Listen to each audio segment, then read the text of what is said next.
Hey everybody, Cynics here for something slightly different. In this video, I'm actually going to be talking about the hardware side of being a digital artist instead of the software side of things. So, obviously these are the hands that make the magic happen. But I'm going to be talking a bit about tablets and some tips and tricks you might want to try out to get the most out of your tablet. So, anyway, go away. I recently ran out of my old tips that came with my stylus. Obviously, I have kind of a dinosaur tablet. It's a Intuos 2. So it's kind of old. I've had it for a long time, but it's very reliable still, and I haven't had any problem. It's never left me wanting to upgrade, so I never did. But anyway, I noticed on Amazon when I was shopping to get more replacement nibs, I guess they call them, that they have a bunch of different types. And let me just bring these out. Obviously, here's your standard white plastic tips.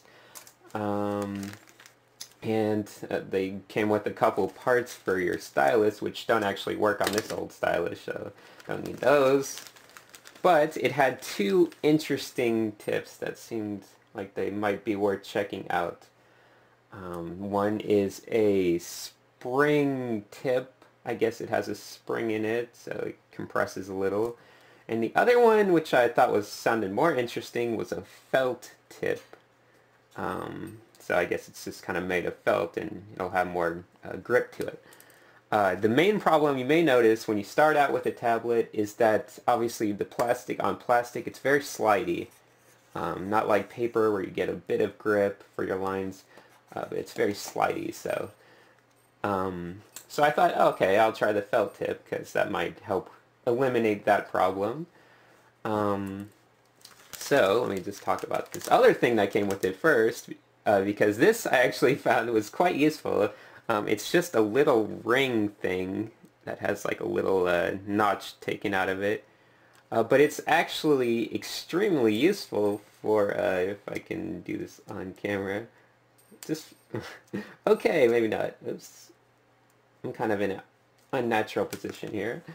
But there you go. It manages to take out and replace the tips very easily. I think before I had this useful little thing, I had pliers and I was always like squishing them and just ruining them to get them out, so that was a useful little tool.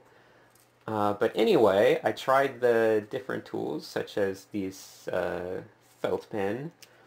I'll talk about that first. And it does give a little more grip, I'll say. But you may notice, I don't know if you can see this on video, but the main problem, and I only used this for about a day or two, is it's already getting really deformed on the tip. It's getting smushed and kind of the way a brush pen would get. It's already kind of getting ruined, so I'm already getting weird like factors from the unevenness of the tip. So I thought, okay, that's probably not going to work in the long run. It's a good idea, but in there I took it out really easy, but they usually don't come out that easy. It's a good idea to have a felt tip because obviously you need the grip, but it just doesn't hold up. It's kind of got all crappy at the end. So I don't know, you can try it, your mileage may vary. There's also the spring tip, which I won't bother putting in right now. But the spring tip is basically the same thing, except it's got the spring. So you get a wider range of motion. You can go from a very small line to a very thick line, like a lot thicker than you'd be able to get just with your normal hand pressure. And that worked okay. I mean, it could be very useful for some people that really feel like they need to get a wider range of line in their artwork. But I also felt like it was kind of, you can tell when the spring was compressing, like in decompressing. Not so much when you're coming down, but especially when you're coming up on a line, like say you want a nice tapered end of your line, you'll come up, but it won't come up like as fast as you want it to. You'll see the spring will kind of decompress as you're coming up, so you'll get like a thick line and then it disappears, so you don't get that nice taper.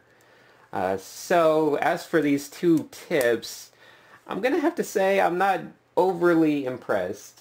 I was hoping they'd be a little more interesting, but I guess not. So for now, I'm actually just going to be sticking with the default plastic tip, but there is something very important that I like to do, and I'm not sure if you know of it, or it's kind of a common tip or trick, but people don't talk about that stuff that much.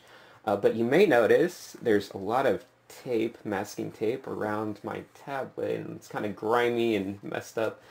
And you may be wondering, okay, why is there a bunch of tape? Is that just to look whatever, stylish and cool? But no, it's actually because I like to do is take a piece of my sketchbook paper, I cut it obviously, and I just tape it right over here, obviously below the numbers so I can still read them and get to them. And I just tape it on, and I line up my tape so I can see my drawing area, because obviously you want to know where the drawing area starts and stops. But this will give you a lot of grip when you're drawing. Obviously there's no more sliding. You can feel a lot of texture. You can even hear the texture. It sounds more like you're drawing in a sketchbook. So this is probably the most useful solution that no one really talks about too much, but I know a lot of people do it. So if you're having trouble with a lot of like slipping lines, like poor control, you might want to try this. So you tape a piece of paper on, and it's a lot more texture. You won't be sliding as much. You have a lot more control.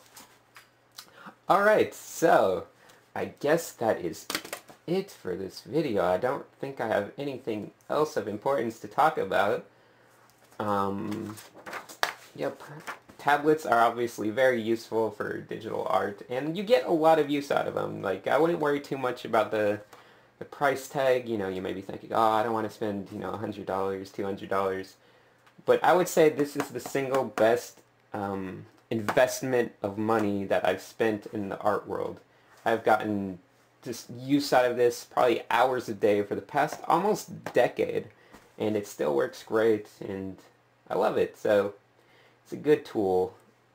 And as for sizing, if you're new to tablets, you may be wondering what size you should get. This is obviously 6x4, and I've never felt that I needed to upgrade. This is very like portable without being tiny. It feels like I'm holding, you know, like a sketchbook or something, and I can take it in my lap without being too big to take off the desk or finding room for it. And it gives me a good, I feel a good sense of control over the screen. So that's it. You may have trouble with the 4x5, but I do see a lot of people using the smaller one, especially if they have laptops.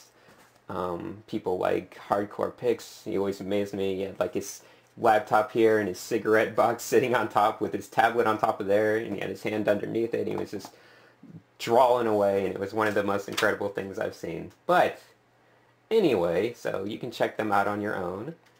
Obviously Wacom is a very good name brand, but you know, you can research that on your own.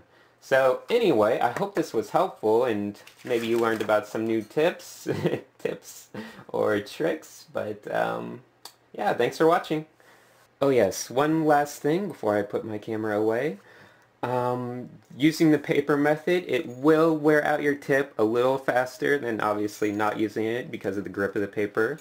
But it's not a huge issue. It lasts a lot longer than I would say other things, such as the felt tip. And it usually lasts, like, I don't have to change it very often. You know, you'll get a lot of use out of your tip still. You can get replacements for very cheap, and it's not a big deal replacing them. Obviously, you want to replace them anytime it gets a flat edge.